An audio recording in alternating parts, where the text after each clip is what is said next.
Okay, we're back here with you guys. So we're planning to add another track to the Microsoft 365 security webinars. The track that we're on, that is the 8 a.m. PST for most of the Azure security products, and we would like to see if we add this track, what preference you will have. If you go to the next screen here, you can be part of the survey by simply either using the link that I just posted or go to pollev.com/security webinar. So this is for the morning session preference, and let's give it some time here for the folks to participate.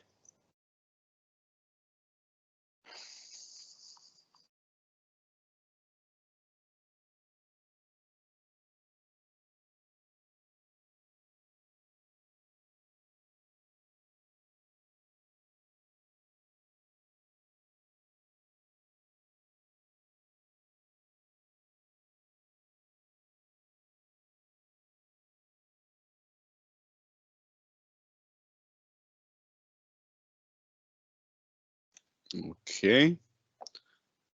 Let's move on to the next one, which is for the afternoon, and looks like you guys got here already, which is great.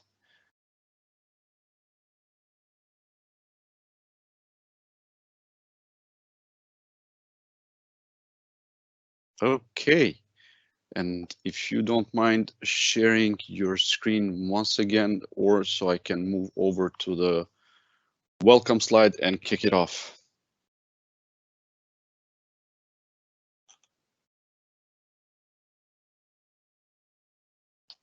Okay, great.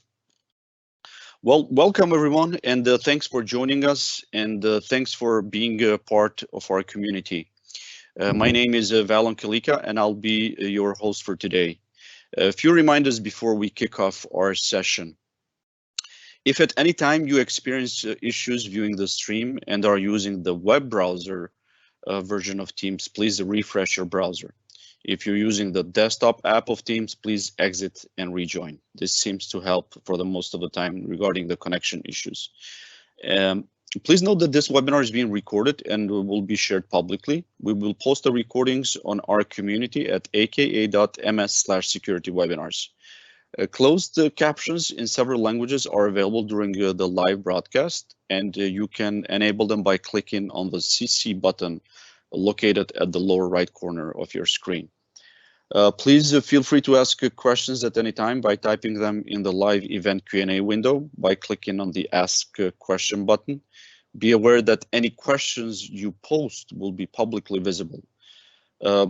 However, if you prefer, you can also post your question anonymously by checking the box right below where you enter it. Now, we often get many questions on these webinars, and we will do our best to respond to all of them in real time. But in the event if the answer was not provided, or if you may have additional questions post this webinar, please don't hesitate to raise them on Microsoft Defender for Identity forum at aka.ms/MDI community. If you're listening to this after the fact as a recording, that's also a great place to ask a question. We love to hear your feedback on how we can improve on these webinars, and you can do so at aka.ms/security webinar feedback. I would also like to invite you to join our public community by visiting aka.ms/security community. That's the best way to ensure you don't miss any future webinars or major announcements. On our community, you can speak directly to our engineering teams that create our security products, and you'll be able to influence our product designs and get early access to changes by doing things like participating in private previews, which, by the way, you can sign up for at aka.ms/security-prp. You can request features, give feedback, review our product roadmaps, register for events, or just simply join on webinars like this. We believe that the best way to improve our products is by removing any barriers between you and the people that create them. So we hope you'll join us. In today's session, Temeh will go over the proactive identity posture management using Microsoft Defender for Identity. or is a senior product manager with the Microsoft Defender for Identity team. And without further ado, I will turn it over to him. Or the floor is yours. Thank you, Valon. Hello, everyone. Good morning, good afternoon, good evening from your part of the world. My name is Ort Samach, and Valon, you did a great job pronouncing my last name. Actually, yes, Or is my first name or given name. It sounds like a SQL injection, but that's just my name. It means light in Hebrew, and I'm in, joined Microsoft about 7 years ago, based out of Tel Aviv, Israel. Talking to you today out of my home office, and I'm also senior product manager in the Microsoft Defender for Identity team, which is part of the M365 Defender suite. With me are Banu and Ricky from our product team as well, which will be monitoring the chat window and will be also verbalizing your content in the final Q&A session, where we hope to provide you with the answers for the question that may arise during the webinar. And as Valen said, this webinar is all about proactive security, specifically proactive security using the Microsoft Defender for Identity security assessments, which is part or a major part of every organization plan to mitigate or at least be more resilient against cyber threats. And is also proactive security is also a major part of all of Microsoft security products. Specifically regarding Defender for Identity. Defender for Identity is a product that aims toward protecting your on-premise identity from cyber attacks. It does that by providing 4 major security pillars. The first is Prevent, which we're going to dive into today, and involves several security assessments that by deploying the Defender for Identity solution, automatically you start getting evaluation regarding what is your state of security posture. Then again, we also have the detect pillar, which is things that get past your security perimeter or went unannounced, or even 0 days that are being exploited.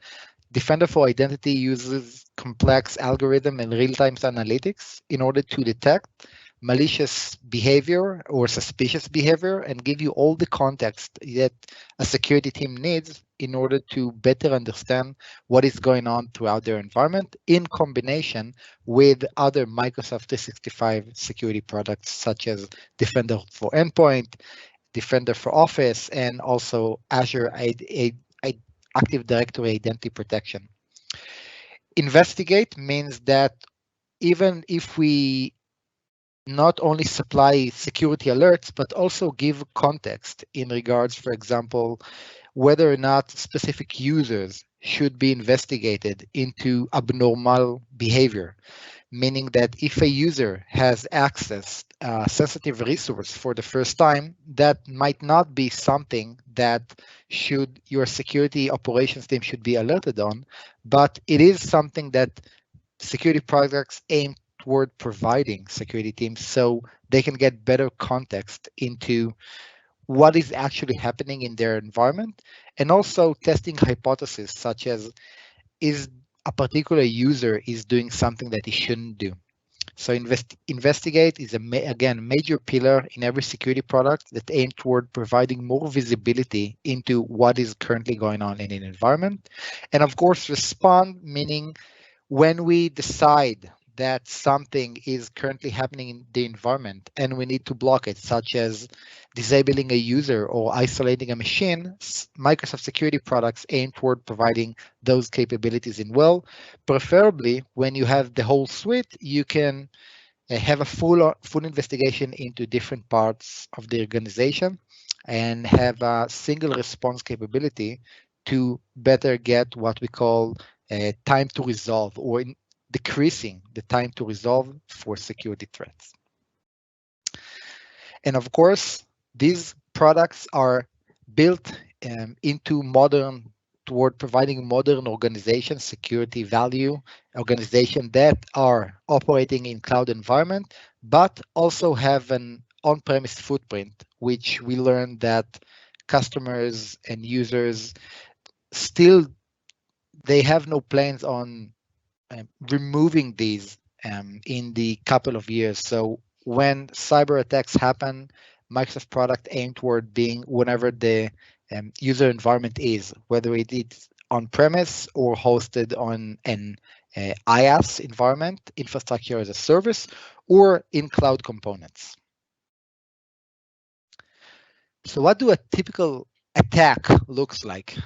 Usually when attackers try to target an organization, they might start by sending an phishing email, making the user click on a URL or open an attachment, which leads to exploitation of the first device in the chain. This realm is Microsoft has products such as Defender for Office 365 and Microsoft Cloud App Security, and even Windows 10 security capabilities such as Smart Screen that aim toward stopping the attacks in here. But we also understand that some attacks do not start from a URL or an email. Some user might find a thumb drive lying around or execute a program that they copied at a computer. So everything ends up leading to exploitation of a single entity and leads to more bad stuff, installation maybe of a second payload that leads to an attacker communicating with command and control channel, eventually getting into a state where they can say, hey, we're in the organization. They achieve what we call persistence. And again, Microsoft Defender for Endpoint is the tool that aims toward finding out these blocking at the entry, but also finding out any malicious attempts that might happen in this area. Defender for Identity, alongside Azure Active Directory Identity Protection and Cloud App Security, goes um, in the path between a certain endpoint is being exploited, and now the attackers are usually doing some sort of reconnaissance and lateral movements in order to gain elevated privileges, in order to scan the environment, finding out how the environment looks like, try to find out what their next path. It might be the on-premise domain controller. It might be the security administrator user that is synced to the cloud against security best practices. But all of these end up usually when an attacker try to control the entire environment, what we call domain dominance. And at this point, they either, in some cases, deploy ransomware, sometimes they exfiltrate data, and sometimes they just regain persistence to the environment for later uses. All of these are meant to show you that Microsoft, throughout the security products, try to look at the attack kill chain and provide visibility and tools in order to mitigate it every step in the way. But as we all know, a good defense starts with making sure that the environment that we have does not have any gaping holes in the form of security misconfiguration or out of date systems, and a lot of things that um, security teams are always struggling to maintain. And also they need to do it in a continuous fashion, making sure that it's not a one-time effort to go and reconfigure your environment according to security best practices. This is where Defender for Identity comes in. And so today we're gonna have a look about what are the current identity assessment provided by the Defender for Identity product. And also, we're going to talk a bit about maybe what's coming. As you know, bad guys do not rest, so the defenders can rest as well. We always need to be one step before the next exploitation happen and try to see if we detect any new type of configuration that we have learned to lead to potential compromise.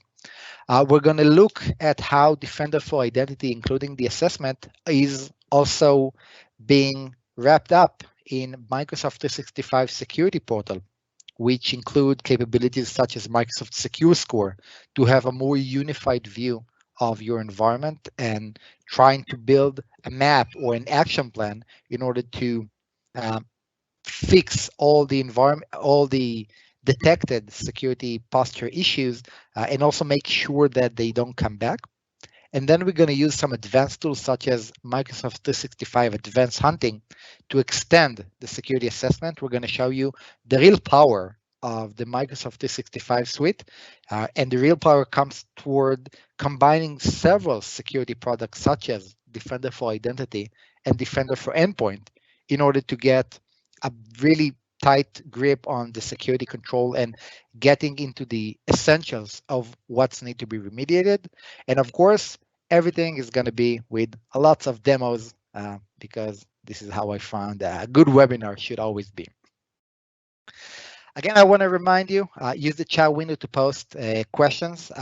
We probably can answer them live, but we will aggregate them and we try to answer them throughout the session, and we also want to keep them into the final Q&A session. So we're going to start with the security posture assessment.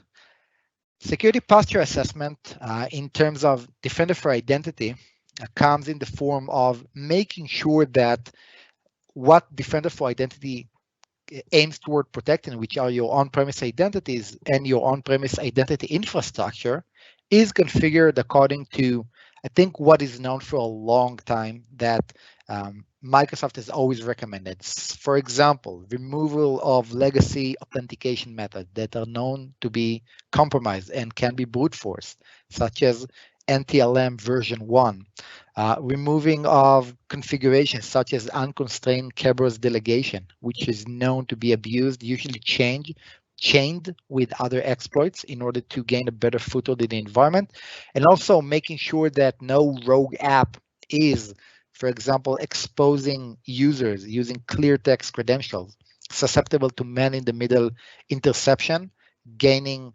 attackers more credential to work with, and is also known to be used in attacks in the wild. These are just a couple of examples of the identity security posture assessment part of Defender for Identity, which currently include 11 different assessment. Each assessment might include several different calculations regarding what need to be remediated. And it's also important to note that this type of assessment currently positioned in the Cloud of Security portal of Microsoft start to evaluate your environment automatically after you've deployed Defender for Identity. If you haven't checked this section, I highly recommend that you go to and look for it, actively look for it. It's super interesting. You might find things that are super relevant to your environment. And again, there is really no additional configuration other than getting Defender for Identity deployed on your domain controllers and ADFS servers, and mentioning and configuring the Active Directory service account, which is required by the sensor to talk to the on-premise Active Directory. And the team is also keep improving both these assessment and also the components that Defender for Identity can sit on. For example, we recently introduced the ability for Defender for Identity sensor to be installed on the Active Directory federation servers, the ADFS servers, and we keep working based on feedback such as yourself in order to know how we can even do better. So this assessment gives you like a thumbs up or a thumbs down in regards to what needs to be deployed. They are continuously evaluated and aimed toward providing really step-by-step instructions into what you should do next. One of the assessments that we show, for example, is all the entities, devices, and accounts that are currently transmitting credentials using LDAP simplebind, which is a form of authentication that does not use any encryption. And in this example, we see that Vienna Mosley is one of these accounts. This account is also a sensitive account, manually tagged by the Defender for Identity. Defender for Identity can either automatically tag account as sensitive if it detects that they are a member of a sensitive group, such as a domain admin or enterprise admin, and they can also be manually tagged. So for example, the Vienna Mosley can be the CFO of the company, not a domain admin, but a super important user that we should definitely don't want his or she's credential being exposed in clear text. So this report will show you all of the entities that are currently doing that, hopefully to be remediated holistically by changing a group policy setting. But the fact is that we need to find what is the underlying reason of a particular app on Vienna Mosley's device, probably that is using his account in this form of legacy or dangerous communication. Another example is the Microsoft Labs usage report. Microsoft Labs, or local administrator password solution, is a free tool that takes the local administrator account on any device or server and randomize their password into Active Directory and constantly change it based on configuration in order for a situation where all of your devices were imaged from the same image, which may contain a hard-coded administrator password. And attackers look for just that. If they found a single local administrator password, they try to reuse it against another device. That way, um, they can bypass a lot of the authentication protection done by Active Directory by using local administrator password. Microsoft Labs aim toward removing that vulnerability or misconfiguration by randomizing the password. So what Defender for Identity does, it looks for a situation where you have a domain where not all of the devices are protected by Microsoft Labs and provide you with a report understanding what you need to do next in order to have Labs fully deployed. Labs is a really, really good example of things that are sometimes overlooked by environment, and it's a freeware tool that Microsoft recommend deploying in your environment. Risky lateral movement path. So a few words about what is a lateral movement path. When an attacker get into a particular device, the users or the device itself might not represent a very interesting target because it might not contain the information or the privileges that attackers usually look for when they want to achieve something. So for example, deploying ransomware in the entire environment. A lateral movement path, what we observed that they're doing is using tools, community-based tools such as Bloodhound, to map out different paths to a more privileged user, and then move laterally using tools such as Mimikatz in order from a device to a device, harvesting credentials, eventually getting into a sensitive enough user. Defender for Identity automatically maps this path for you. For example, Nick Carlson, which is a sensitive user, he has 7 non-sensitive entities that if an attacker can compromise either of them, they could get, through lateral movement path, getting Nick Carlson credentials. So what Defender for Identity does is providing you with recommended actions in order what you need to do. For example, removing local administrator permission for Jeff from a particular server that Jeff is an admin and Nick is logged on to, making it so if we remove these privileges from this particular server, then Nick Carlson lateral movement path risk will be reduced as a consequence. As we've seen a lot of time, even performing, in this case, this will remove one entity from the seven non-sensitive users that can compromise Nick, but oftentimes we calculate how much user will be removed by performing this seemingly simple action, and sometimes it's by the hundreds. So it's a really, really interesting, and again, this is a thing that capability that Defender for Identity really thrive on, and our customers are really excited about. So I encourage you to check that out. Another example is Kerberos delegation. So Kerberos delegation, again, Kerberos is a mechanism to protect authentication. It's an authentication protocol that is designed to be protected, but again, due to known misconfiguration, it can be abused and be susceptible to access replay. So in this case, we present you with all the cases of Kerberos authentication or delegation type that are known to be abused, such as simple unconstrained setting, meaning this particular device is configured toward unconstrained Kerberos delegation. So users can request the TGT ticket of that device, and if this device is a sensitive entity, then it's not good. And of course, there's also cases where a particular setting inside of the delegation for test user is something that needs to be remediated. We'll have a quick demo about it in the demo section. And of course, the simple attributes of the specific accounts can also be known to be misconfigured. So for example, we have several type of unsecure account attributes that are easily represented.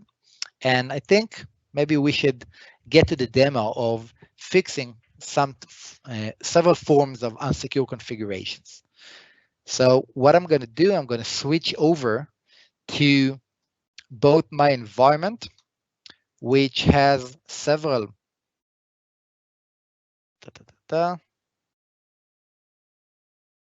this is a live demo, so we need the demo gods with us. Let me quickly refresh that.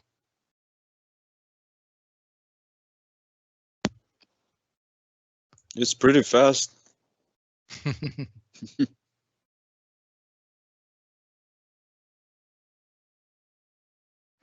Okay, so in the cloud of security, I'm going to go into the identity security posture part. And in this environment, I can see that I have several assessments that need to be remediated. So first, we're gonna have a look at the unsecure account attributes.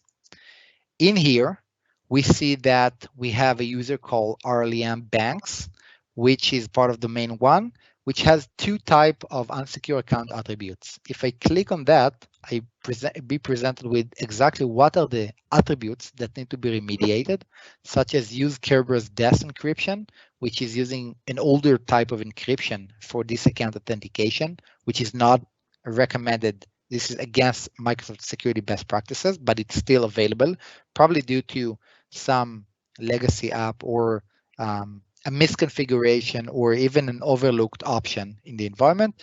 And also an option that this user password is stored using irreversible encryption. And yes, I know why would we want to store something using irreversible encryption, but again, in Active Directory, a product from the 2000 era, it a lot of the time, because of legacy requirement or some check that was overlooked. Regardless, what we're going to do is we're going to go into Active Directory. I'm going to copy that username, and I'm going to go into my domain controller. And in here, I'm going to go into users and devices, and I'm going to search for that particular user. And in this user configuration, I'm going to go into account. Again, all of this is explained in the how-to part of the assessment. And in here, I can see that they have a checkbox called store password using reversible encryption. And also a checkbox called use Kerberos DES encryption for this account. Once I click OK, Defender for Identity is going to detect this change and is going to remove that particular user from that assessment. Once I remove all of the users, I can have a green check mark on this particular assessment, and I can know that my environment does not have any unsecure account configured. The second option that I want to show you is the Kerberos delegation option. In here, I have several devices and accounts. For example, app1, which is a device that has unconstrained Kerberos delegation assigned to it. So what I'm going to do, I'm going to copy that device, and I'm going to have also see test user one, which is a honey token account. Again, this type of account are being actively used by Defender for Identity to catch malicious behavior. And also app one, as you can see, is an exchange server, high value asset. And for test user one, I was able to see that it doesn't have a unsecure Kerberos authentication enabled, but rather has a domain specific constraint delegation for the clip SRV service and points to DC1, which is a sensitive entity, a domain controller. So for removing both, I'm going to go back to my domain controller. I'm going to start with test user 1. And in here, if I click on that account, I can go into the delegation tab, and I can see that it points to two different type of service and two different type of devices, standalone and domain controller 1. What I need to do is remove that particular one, again, after verifying that this is not going to cause issues in my environment, but again, this is a path for escalation for attackers. So what Defender for Identity does is calculating the risk, but I also recommend better understanding what this user, why someone configured it that way. I click OK, and now I'm going to go into app 1, which is a device. And in here, it's marked for unconstrained Kerberos delegation. I'm going to either configure to a more secure constrained delegation or remove the delegation altogether. This one is not recommended in any case, unless this is a domain controller.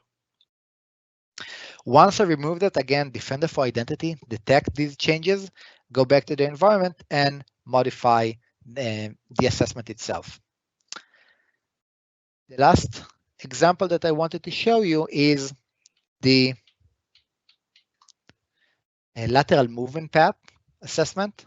So in here, this is a different environment. And again, I remember that I need to close it and open it again. And in here, if I go to the user page, which is now part of the Microsoft 365 security portal, I can see that for Nick Carlson, that are several lateral movement paths that are available. This tab happened because Defender for Identity detects that Nick Carlson is both a sensitive user and is also logged into devices that are being logged out by non-sensitive entities. And so I can see all of the entities that can get to Nick Carlson using multiple steps. And guess what? This is exactly what the bad guys will want to do when they get an initial foothold in the environment. They run tools like Bloodhound or any third-party tool, and they map out all of these paths, and then they try to exploit it. In Defender for Identity, I can see that the risky lateral movement path assessment now lights up. And as you've seen in the slides, it showed me exactly why Nick Carlson is sensitive, because it's member of 3 sensitive group, including domain admin. And so these are the action that I can take in order to remove some people from being a local administrator on a particular server. Okay, so we've learned that assessments are things that are both a lot of the time that are just one click away from fixing, but they also need to be remediated, and you do need to understand exactly why this particular setting would put in the first place. But as we've learned, attacks does not get worse, they only get better. And so we've seen several publications such as what we call the printer bug, which relies on attackers utilizing a particular service on sensitive servers such as domain controller that is known to be active, such as the print spooler, which is from security standpoint is not recommended to be turned on, alongside a particular service that is configured to unconstrained Kerberos delegation, meaning that an attacker can utilize both of these misconfiguration into getting the domain controller computer account, which is a highly thought after account in the environment. So in Secure Score, we can also take all of this information. So in here, you see, again, the Microsoft 365 security portal. If you go into Secure Score, which is part of the left nav bar, you can see security configuration from all the different components, and you can filter by Defender for Identity. And in here, you can also see that a couple of those assessment already are relevant for what we call the printer bug, such as modify the unsecure Kerberos delegation, and also disable print spooler on service on domain controllers. And we can tell you that if you mitigate both of them, your chance of being exploited by using this known attack vector is greatly diminished. So we're going to go back into the environment, this time not logging into the, well, we can log into the domain controller, but we're going to go into secure score, which is again part of the security.microsoft.com portal. In here, we can see that we have multiple improvement actions coming from all the different products that we've deployed. We're going to focus on the Defender for Identity product, which show us that should show us the security configuration.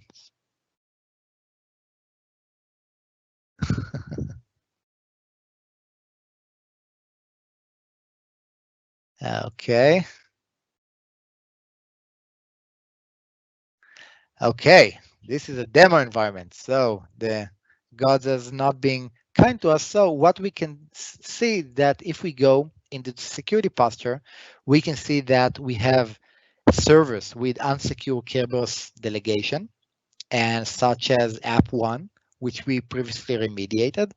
And we can also see that we have in the domain controllers with principal or service enabled, we have a list of domain controllers that have the principal or service not set to disable, meaning in the recommendation is to disable it. So we're going to go back in the environment, DC1 in this case. This time, we're going to go into the services configuration.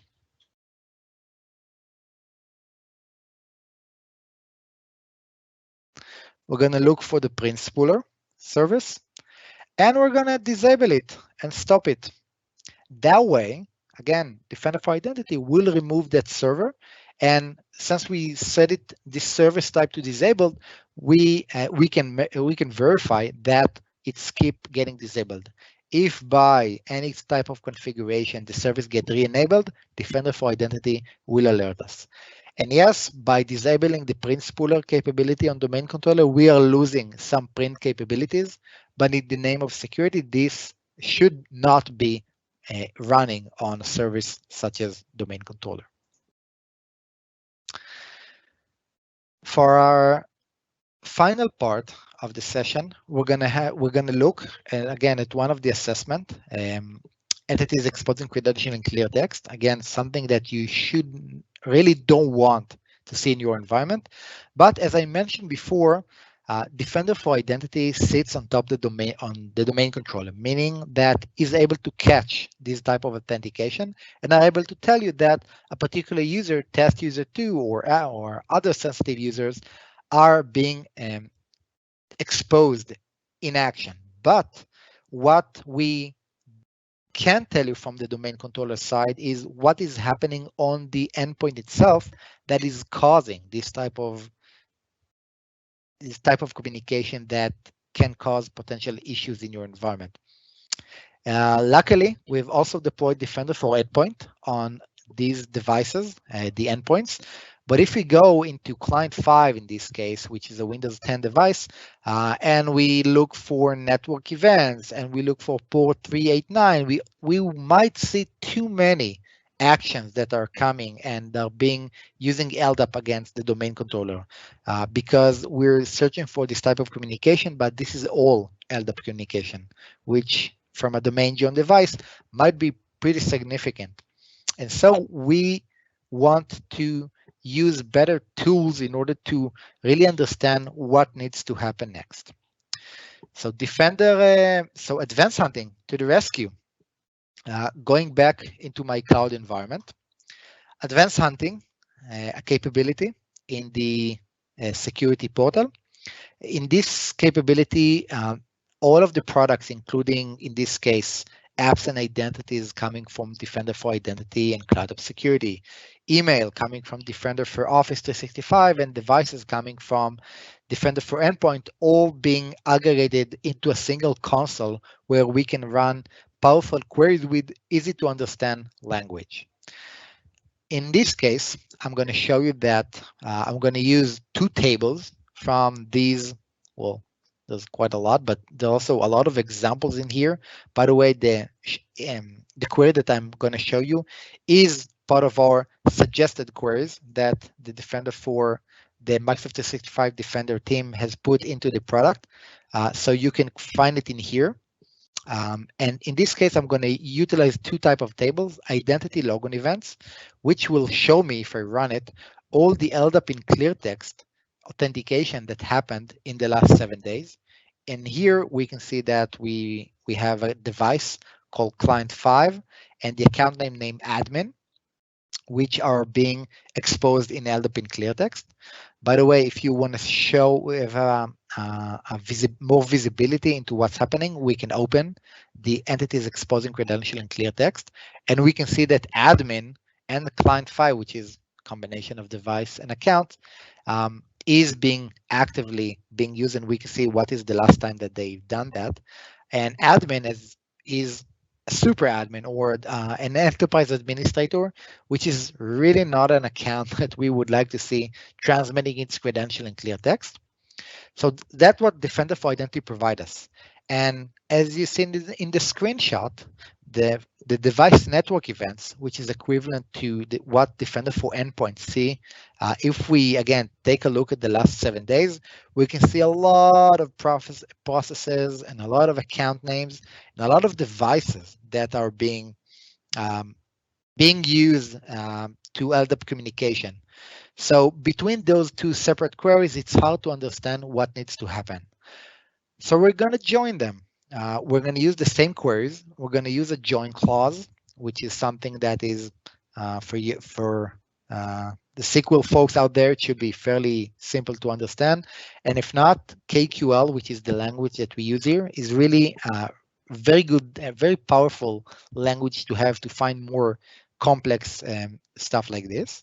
And we're going to combine the same device and the same account name. Basically, we're going to join these two tables where the same device and the same account name in the margin of 2 minutes from each other. And we're going to run this query. And the output is going to show us that we have one user admin who is using two type of processes, ldp.exe and background task host, to communicate in LDAP in clear text.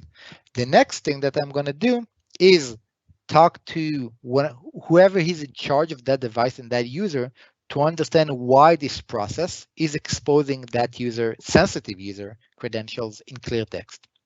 And if we go back to my environment and we're going to log on into client 5, we are seeing that, yes, there is a process. It is actually running, and we need to shut it down and prevent it from running again. Maybe try to understand why this process was run in the first place, try to understand more context, but at least we have a very, very good, clear understanding of what type of potential malicious communication is running in my environment, and we have all the tools that we need in order to shut it down. Of course, there is a group policy that will prevent any LDAP simplebind from happening, but LDP might be a line of business application being used in my environment, meaning that if I actively block it using tool that I have, such as Defender for Endpoint or group policy to prevent it, something in my environment might break. So it's always better to have a very good visibility into what's happening and then create an action plan in order to mitigate that.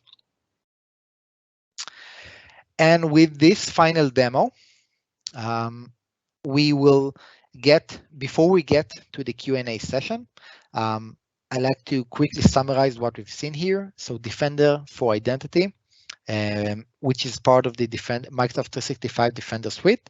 Once it's deployed, automatically start monitoring your environment in the form of security assessment that can be accessed both in the Cloud of Security portal and in the M365 or Microsoft Secure Score product, unlike the demo that we've seen.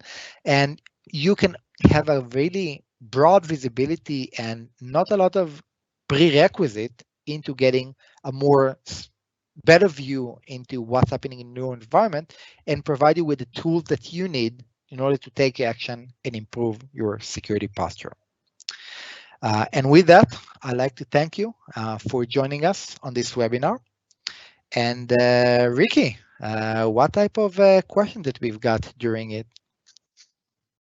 Yeah, so had a couple of questions related to licensing, of course, any type of products that talked about. So I just wanted to make clear that Defender for Identity is part of Microsoft 365 E5, but it can also be obtained as a standalone product as well.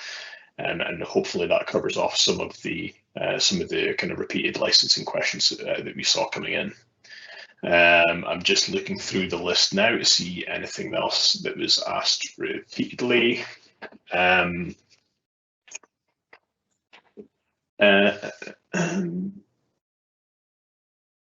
Yeah, I think that's it. That was the majority of the repeated questions were coming in against licensing. And we had some around where the data is represented in secure score, which we managed to answer off as well, and which you covered off in your presentation, which was great. So yeah, I think we're all good. Great. I also like to remind you that one of our assessments is actually toward one of the best thing to have when you're looking for security posture issues is making sure that all of your environment is covered.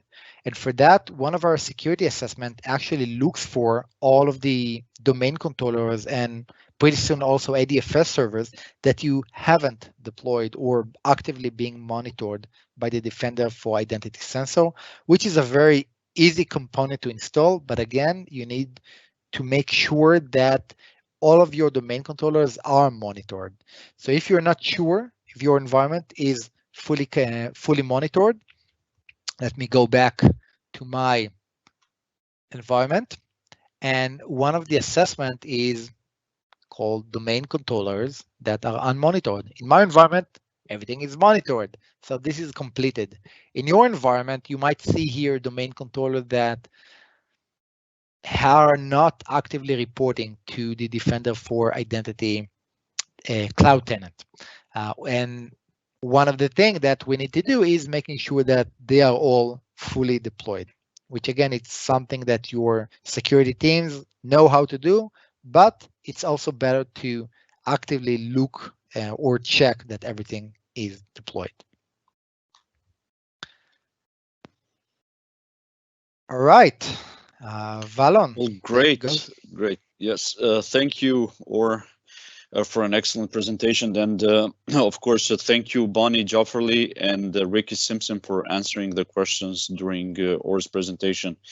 And please remember that the best way to ensure you don't miss any future webinars like this or major announcements, you can visit us at aka.ms/security community.